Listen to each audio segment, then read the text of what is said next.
Now, let's dive deep into this big LGBTQ story for today. I'm Dino Mosquera, and let's queer up health.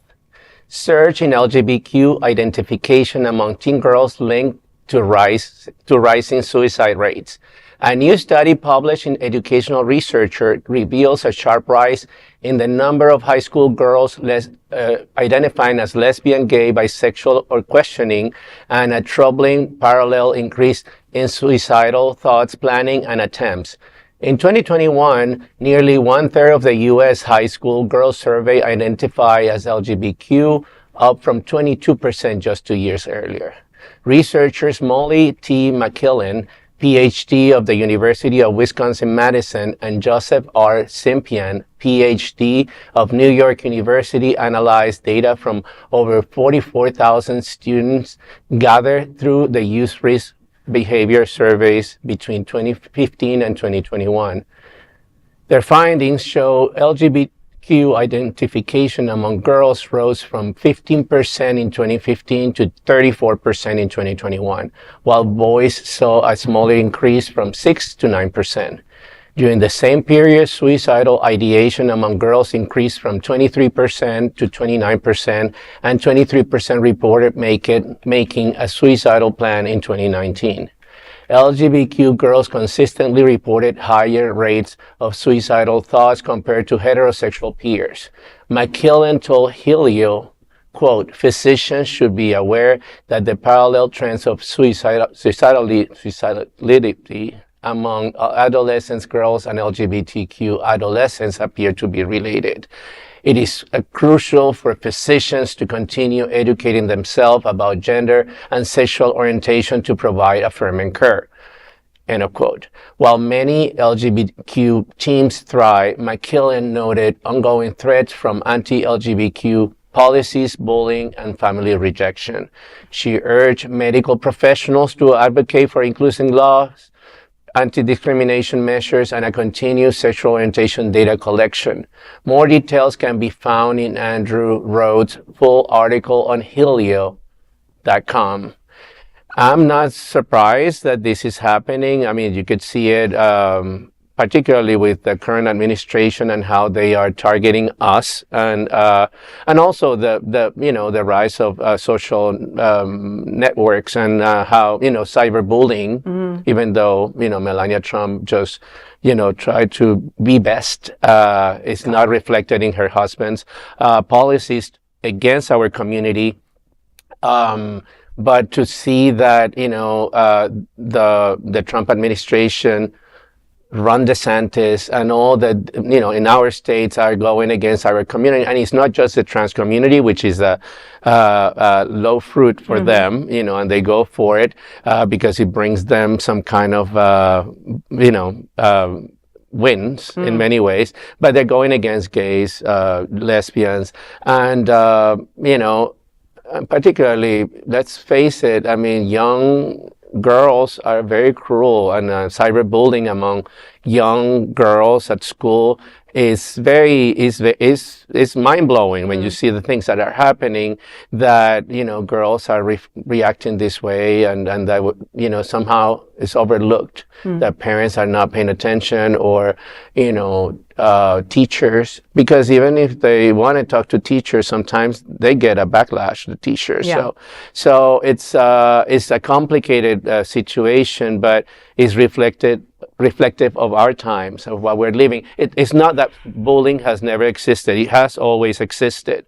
But the fact that women and young girls have been an increase this dramatic compared to boys is very alarming. Yeah, and scary. Okay, listen, as the only girl at the table, I will tell you it's not easy being a girl, right? Females, women, we are the first marginalized people, okay? Period.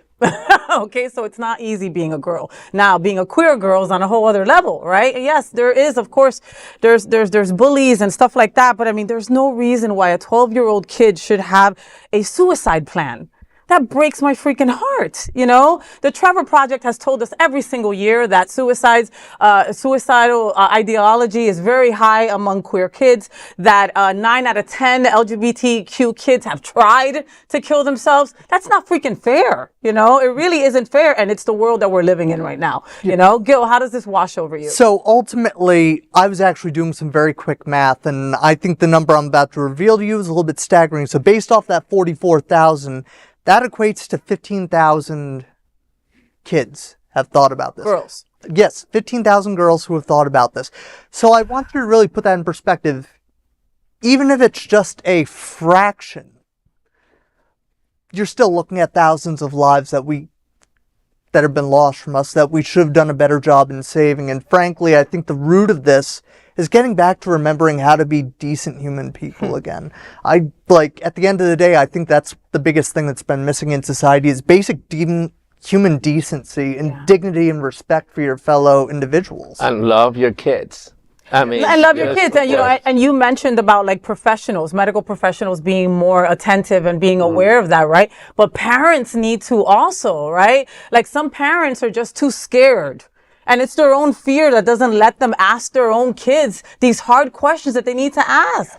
You know what I mean? Like, you shouldn't be afraid to go to school. You know, you shouldn't be afraid to get an education. And that's what happens with some of these kids. They'll drop out of school because they're different and they're targeted, right? And they don't know where to go. After school programs have been taken away. Safe spaces in like theater classes and stuff like that, like I had when I was a kid, are no longer.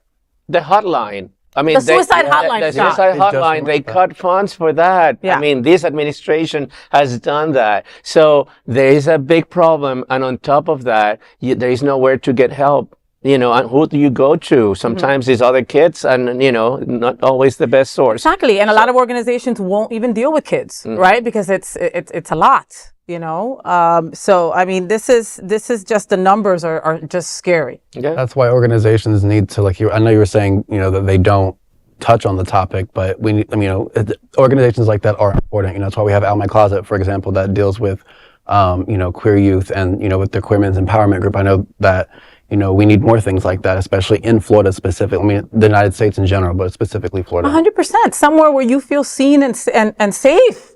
Yeah. You know, the Stonewall Monument, right? First they took away the T, then they took away the B, right? What do you think is coming up next, right? And if you are a girl that's a B or a T, you're seeing right now how easily I'm being erased from a monument. Yeah. What they're doing is they're tapping onto, like you were saying, things that are low-hanging fruit. They're testing it, and they're seeing what they're allowed to get away with, and then, okay, well, that worked, so we're going to try this one, and we're going to get to the top of the tree and, you know, chop the whole tree down. That's right. They're going up. They're going up that ladder, and they will get to us. If you think that it's not going to impact us and it's only going to be transgender people, you're wrong. It's going to be all of us. It's going to be all of us. And like you said in the story, our numbers are going up, right? And there's strength in numbers. But many people are going back in the closet.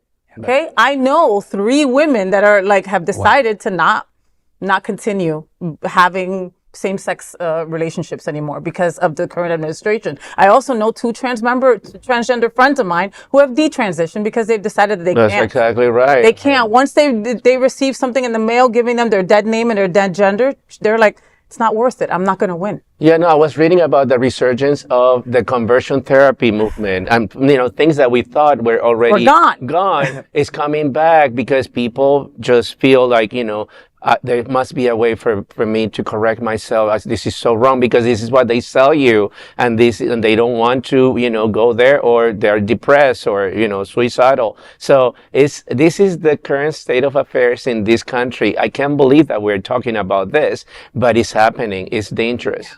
Yeah. Well, that is the big LGBTQ story for today. There is no other queer nonprofit media platform like this in the entire world. Support our LGBTQ stories by subscribing and sharing Queer News Tonight.